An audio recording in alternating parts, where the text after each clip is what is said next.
महाभारत में कर्ण ने भगवान कृष्ण से पूछा, मेरी माँ ने मुझे जन्म दिया था, क्या यह मेरी गलती है कि मैं अवैध बच्चा पैदा हुआ था? मुझे द्रोणाचार्य से शिक्षा नहीं मिली क्योंकि मुझे क्षत्रिय नहीं माना गया था। परशुराम ने मुझे सिखाया, लेकिन फिर मुझे सब कुछ भूल जाने का अभिशाप दे दिया जब उन्हें पता चला कि मैं कुंती का अवैध पुत्र हूं। एक गाय को गलती से मेरा तीर लग गया तो उसके मालिक ने मुझे विचार किए बिना श्राप दे दिया।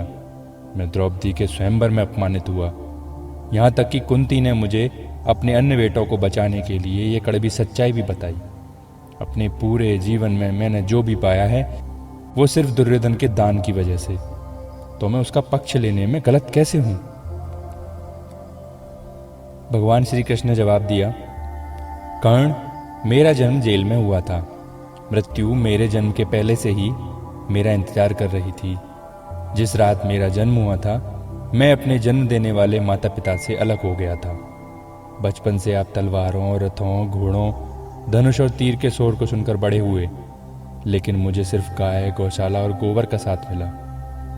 और बचपन से ही मेरे जीवन को खत्म करने के लिए कई प्रयास भी किए गए। कोई सेना नहीं, कोई शिक्षा नहीं।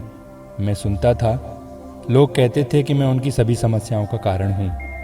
जहाँ एक ओर आप सबकी, आपके शिक्षकों द्वारा बहादुरी के लिए सराहना की जा रही थी, वहीं दूसरी ओर मुझे कोई शिक्षा भी नहीं मिली थी। मैं 16 साल की उम्र में ऋषि संदीपनी के गुरुकुल में शामिल हो गया। मुझे अपने पूरे समुदाय को जरासंध से बचाने के लिए बहुत दूर समुद्र तट ले जाना पड़ा। मुझे भागने के लिए रणछोड़ कहा जाता था। यदि दुर्योधन युद्ध जीतता है तो आपको बहुत अधिक श्रेय मिलेगा, लेकिन धर्मराज के युद्ध जीतने पर मुझे क्या मिलेगा? युद्ध के लिए केवल दोष। कर्ण, एक बात याद रखो, जीवन में सभी को चुनौतियां मिलती हैं, क्योंकि जीवन ऐसा ही है। जीवन किसी भी तरह से निष्पक्ष और आसान नहीं है, लेकिन सही और गलत क्या है ये जानकारी आपके मन और विवेक को हमेशा होती है।